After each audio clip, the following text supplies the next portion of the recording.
Welcome. We have another episode of The Weird Way here, and I am delighted to be dropping in today as I feel like I've been going through a lot of changes, and when I go through a lot of changes, I always feel like there is more gold to share in this space. And so today I want to dive a little bit into following the thread, letting go of the story, and just trusting the process. And this is relevant to my own life right now, as one of the things I love to do on here is share about my own journey, how it's relating to a lot of the topics I'm speaking to, because at the moment I've just moved into my new house and living on top of a mountain with a beautiful view, and just noticing what occurred for me in that journey leading up to it and what I went through to end up where I am, and just allowing that process to really be what it has been. So I'll preface this by saying that in the past, I've been someone who has wanted to know everything. I've wanted to know how everything needs to look. I wanted that sense of control of, okay, this is going to happen, then that's going to happen, and then this will happen, and try to create the plan in my head before it's even happened, so I can have a sense of control. And now I wanted that because in control I felt safe, or my ego felt safe, and I didn't have to trust into something bigger. I was like, if I can control everything, then there's no risk of me getting hurt. There's no risk of anything going wrong, because that's the perfectionist. It's like, oh, if I can make everything right, there'll be no problems, no mistakes, and my ego may not have to suffer that wound. Now, this was very much me, and being who I've been in the past, and a lot of my journey has been about releasing that control, or the need to control in the same way. And this is important because a lot of the people that I work with, they come to me for a various variety of reasons, and it could look like they have a dream, they feel like a higher purpose calling them, they can feel like, oh, something's going wrong in their relationships, but under it all, there's this deeper desire to connect to a bigger picture, something outside of themselves, and feel like something else is guiding them. And for me, I call that soul. Some people call it the holy guardian angel, the higher self, the daemon, whatever it is for you. But there's this thread that we can follow that allows us to be in flow and in harmony with the universe. And for me, this is what I spoke to about alignment in one of my recent episodes. If you haven't listened to that, go back and check that out. It was a great episode. And for me, over the last few weeks, I've moved. So at the start, it ended up I had to be out of the place I was in earlier than expected. I thought I may still have another week there, and that would have lined up perfectly with everything, but some circumstances changed and I had to move out earlier than expected. Now that's all okay. I ended up staying with some friends, and I ended up staying at an in-between house where I knew I was just going to be for a short period of time before landing into my new space. Now, in that process in the past, I would have been stressed, I would have been anxious, I would have been trying to control, and I would have been like, oh, what do I do? What do I next? And instead, I embraced this process and I allowed myself to be in the process, trusting. So the new place was a town I moved to about an hour and a half away from where I lived before. And I said yes to the in-between place, the place where I knew I was only going to be at for a short time before I had any guarantees of the new place I actually landed in. So before this, I've been looking for a house for about 6 weeks before I moved. I was looking in a certain area and I wanted certain things, and I was like, okay, this is where I want to go and this is what I need to happen. But I didn't find anything. I did find there was a possibility of a space that for a little bit it was okay. And so what I did was take the next step. And I stepped into that space, which was an in-between house. And when I did that, another house appeared, which is the one I'm living in now. And so why this is important is because too often I've seen this in myself and I see it in other people, is that they want to know the end result, or they want to know that everything's going to work out. And we can get caught up in this idea: if I can control, if I know what happens next, I will feel safe and then everything will be guaranteed. But this is the illusion, because there is no safety guarantee. The only guarantee is death. And I believe we can actually trust in death, because think for a moment, everyone else has had to go through it in their lives. Everyone on this planet who's lived before us has had to die. It doesn't mean it doesn't scare me at times, but it means like, oh, there's this deeper invitation into trust in that process. And this is what a lot of control is about, preventing ourselves from dying. And this is more about the ego dying, the psycho-spiritual death I recently talked about. Because when we confront that our ego, or who we think we are, can die, it means releasing who we are. And when we do that, it's like, oh, am I now? And we go through this stage of learning, and that means there's none of the same boxes or boundaries in place, and it can be confronting. It's like, oh, I don't know who I am anymore. Oh, I've got to learn this. Oh, how are people going to view me? Maybe they won't like me when I'm like this, or I won't be loved, or, in business, oh, if I'm more of myself, people won't like me anymore. But that they're the fears that keep us in them boxes. And so in these processes where it's like, oh, I want to control, for me, the invitation has always been to follow the thread. And that's been the biggest path of my spiritual journey. And for anyone on this path and following their own journey, for me, it's this journey of surrendering the expectation of what it looks like, and allowing what is, and allowing the aliveness to guide us.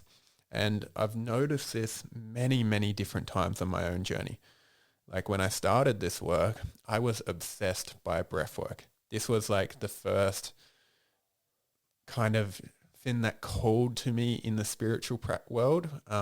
Before that, there was some meditation and some yoga, and quite a bit of plant medicine. But that really led me to the work of Stanislav Grof, who was one of the holotropic breathwork founders, who rediscovered holotropic breathwork after the illegalization of LSD in the 1960s. And his work really called to me at the time. And I became really obsessed. I learned a lot. I ended up working with some breathwork practitioners that really allowed me to deepen on my path. But I didn't know what that was going to look like. And in that process, I was also able to let go of the idea that maybe I become a breathwork facilitator and that, because I actually never followed that path, because my path took me elsewhere, more into shamanic work, into plant medicine spaces where we're working within, such as cacao and ritual and medicine, and it really served me. So breathwork, though I believe it was a beautiful part of my journey, and I believe I continue to re-own that and integrate that more, it wasn't my actual path. And I see too many people get stuck in a certain dogma of like, okay, I'm this, so I'm this. And this is just an egoic construct that says this is my identity now. And this isn't true. We need to continue to release that identity over and over again, while also at times allowing that identity to form.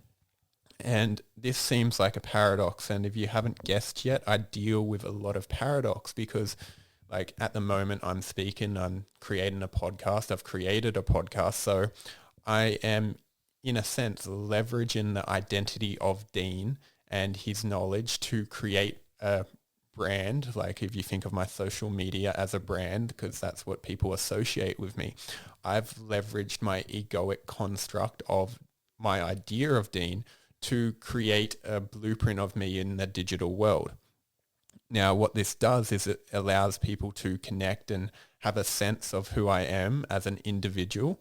And though at times I recognize I am more than that egoic construct, I realize I am also that egoic construct. So we're working in the paradox of this.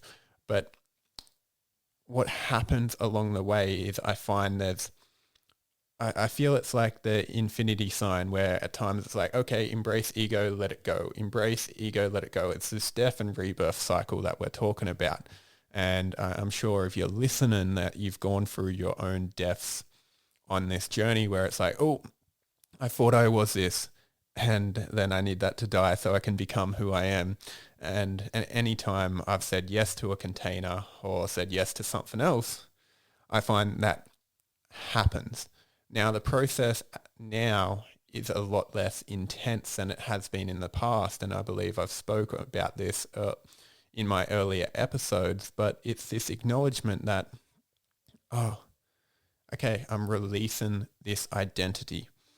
And this is what is required to actually follow the thread, because if you get stuck in a box, and there's nothing wrong with being in a box as long as it's the right box and it allows that box to be open so you can expand beyond it as well, because if you're just stuck in that singular box forever, well, that's going to be quite limiting. And if you can never get out of that box, it's like, oh, well, it's just a dark room. And trust me, that's not fun. It's where I spent a lot of my life. And so in this, when we follow that thread, it's like, oh, cool, what's alive? Where am I being drawn to? And people will be like, oh, they want to create a story around this. And this comes into my second piece of letting go of the story. And I'll use an example here. So the first time I worked with a coach was working with Hallie Rose, and that was over 3 years ago now. And it was a beautiful experience, but it was like I just started coaching myself. I was doing a little bit of coaching for about 6 months, but I was also very deep in my spiritual journey, wondering what the hell I was doing in this world and who am I, and really going through that existential crisis. But I worked with her and I was like, yeah, I really, really want to learn how to coach people. I want to know how to coach people, and I want to know how to build a business so I can do this full time and serve people. Now, that was the story that made me say yes to coaching. And it was a perfectly valid story. Like, I would say yes to this coaching again. It at the time was about $7,000 for 3 months of coaching. I'd never invested in a coach before that. So this scared the fuck out of me. It was everything I had in my bank account. And I was like, what am I doing? But some part of me knew that that was right. And it was a big step. But in that process, I went through one of the biggest spiritual deaths and ego transformations of my life. There was points where I was really struggled. I didn't know who I was. I was in the depth of my emotions. I was having identity crises, which I'll probably talk about on another episode at some point. But in that, if I held onto the story of, oh, I'm here to coach others and I'm here to learn how to coach and this is what this is going to be about, I would have really limited my spiritual growth, because that's what I thought I was going to do. But really, I needed to go on this inner transformation to become the person that was able to coach others. I needed to go to my own depths so that I could show up in a way where I was the person who was a coach. And for me, this is like what my work is really about. Like I have conversations with people and it's like, yeah, we can have a look at the problems. And if I'm honest, most people that I have conversations with, and I can be wrong here, but we think we need something because of the surface level problem that's presented within our lives, whether that be financial, relationship, purpose. And what we're actually seeking beneath that is deeper meaning, a deeper spiritual meaning, like connection to our soul and our true path. Now, I feel that can be, in the modern world, that's different to purpose, because purpose for me, like there's the connotations I have about that is a very masculine drive of, I'm here to do my purpose and hold this down, and I'm here to get somewhere, and I'm here to create, and like that's all beautiful. I do that, like, but that's different to one's path, generally with that connotation. Like it can be the same thing for a lot of people, but in the modern age, I see that dichotomy that separates them two. And for me, path is more about like the one our soul is here to walk, and our purpose may be an iteration of that, but it's probably not that. So my business is like a vehicle for my soul work, but it's not that my actual soul work. And some of you will get that distinction while others may not. And so in that coaching container, I went on that transformation. And this for me is what keeps the aliveness going. So if we actually follow what's alive and it's like, oh, I feel the call there. And like we could speak about the hero's journey where it's that call. It's like, yeah, your soul knows there's something coming here. It's like, oh, am I willing to say yes? But that call is an invitation of, oh, there's something here. Now, for a lot of us, we need to rationalize this and make this logical through stories in our mind. So for people I work with, it can be like, oh, cool, you can help me build a business and further my own business. And that makes sense to my logical mind. So we can have that conversation, and I'm willing to invest in that. And that's beautiful because them results do happen because a person's gone on a deeper transformation. But it's this level of consciousness that we're looking at. It's like, yeah, we can address the surface level problems, but they're only showing up because there's a ripple in the pond, that there's a deeper layer that we need to look at it. The way I like to think of it, imagine a clear pond. Now, if you drop a rock in the middle of that pond, there's waves that get sent out and they splash upon the shores. And if we were to look at surface level problems of why people mostly work with a coach or whatever it is, transformational work, it shows up in these surface level problems. Like, so the waves lapping at the shore, it's like, oh, this is what's visible. If you're just standing on the shore, you only see the waves that are hitting the shore. But the deeper problem is the rock that's splashed in the middle. That's what caused the ripple to occur. So a job as what I see my job as a coach is to actually get to that deeper problem. And this is why we need to let go of the stories that we tell ourselves, because if it's like, okay, I'm here to do this thing and this thing's really important. Yes, it is. And also, what's beneath that? What is the thing that is actually causing you upset? What's the deeper pain? Because if we can address this, and this is where we look at unconscious beliefs, trauma healing, like inner child work, this is where we get to really go into the somatic body and repattern a person to see a deeper layer. It's like, oh, there's something here.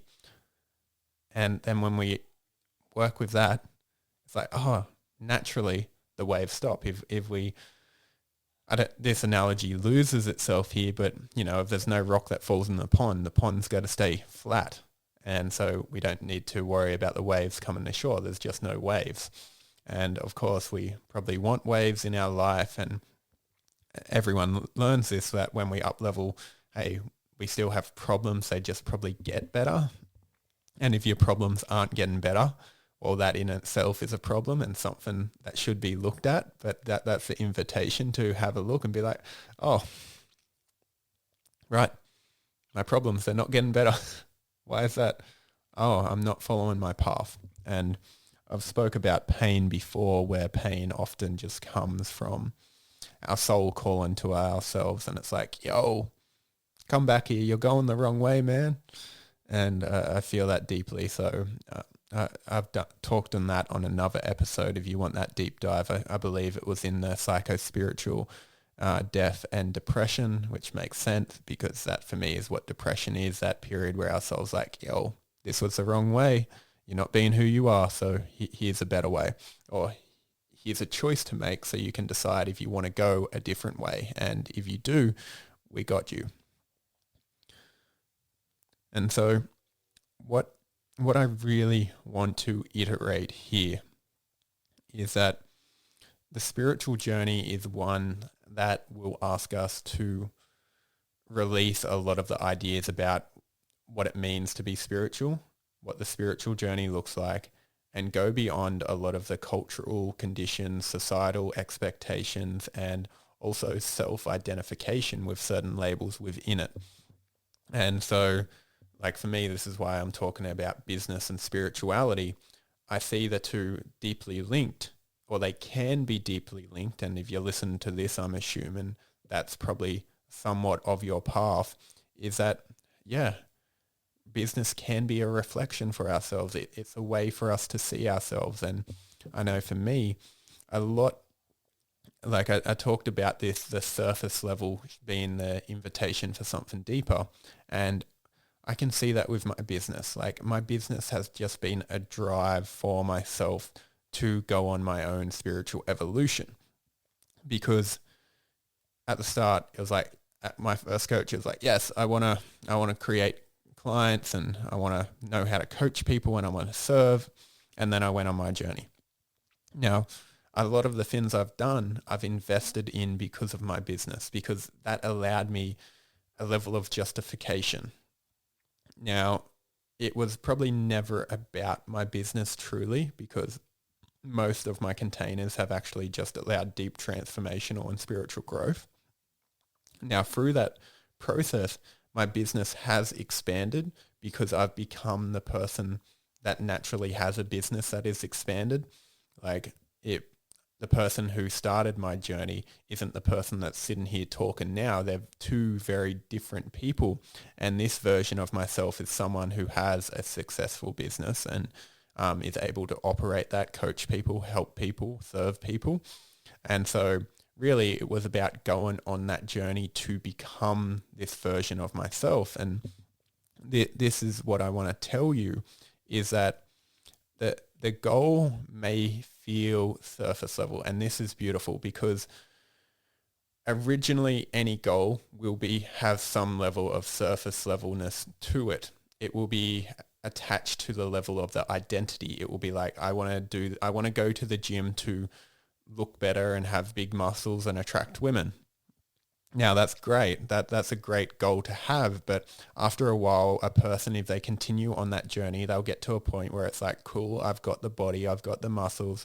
I feel more confident, if that was what it was, or maybe it didn't. You don't have more confidence. You look better, but you're still shy around women. And then a deeper question will emerge of like, okay, what's the real purpose of this? What's a deeper meaning? Because as people, we always want a meaning associated with what we do. If at that point it's like, cool, I've got everything I wanted. Well, it's either quit, keep going for the same reward, and most people, if it's just a reiteration of doing the same thing for the same reward, there's a point where it gets boring. So a higher purpose needs to be developed.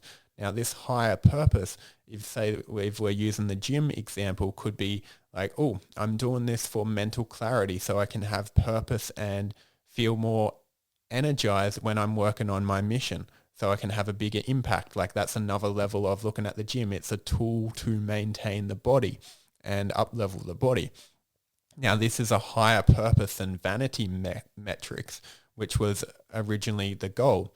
So to actually follow the surface, desires will lead to depth. And this is what a lot of people can have shame for, is like, oh, I have a desire, and maybe that desire is viewed as vain or something else, or like it could be a desire around money.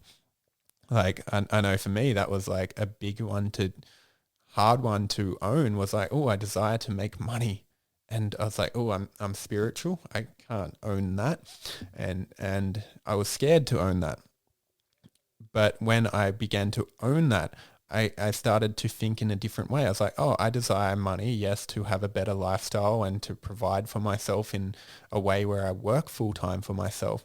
Okay, I've made that. Oh, now what do I want to do with money? Oh, I could just make more money so I can buy more stuff. But is that going to fulfill me? Like there's a little bit of fun and excitement from that, but there's also like, oh, right, I've got there. What's next? And it's like, oh, right.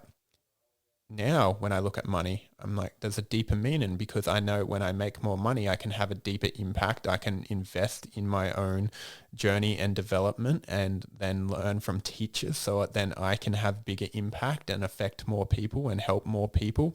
I can give my time more freely to people that maybe couldn't afford my services. I could have conversations with people that maybe I couldn't have had before. I can put myself in spaces which allow me to evolve, so that then I can help others do the same. Now, this is the deeper level that is emergent, and this happens for everyone. Like, if we follow the vanity or the like surface desire, it will lead us to depth if we allow it to emerge and move through us. Because unless we get too attached, like there is always a tyrannical like man on Wall Street. That's the example that comes in, where it's like money's the thing. But there's a fear that's associated with that of like, oh, I can't lose money, so I've got to hold and I've got to control, and going back to control, like it's not going to work. So it's like to question the deeper meaning, and this about wraps it up in like, okay, I follow the thread, because at the start, like you may be listening to this and being like, okay, I don't know where to begin, or I don't know what's next, or it's like, cool, what are you feeling called to? Like what's alive in your world? It's like, oh, I've had a lot of conversations with men lately who've wanted to serve other people, and it's like, cool, like there's a desire there. Okay, cool, let's follow that. Like, what's the next step? Maybe it's like, oh, I want to learn music. It's like, oh, follow that thread and see what emerges. Maybe it's not what you expect. Maybe you learn music and then you get invited into a band that plays worldwide. Or maybe you start learning music, you go down to the beach and you start playing music, and then a woman comes by, comments on it, and you meet the love of your life.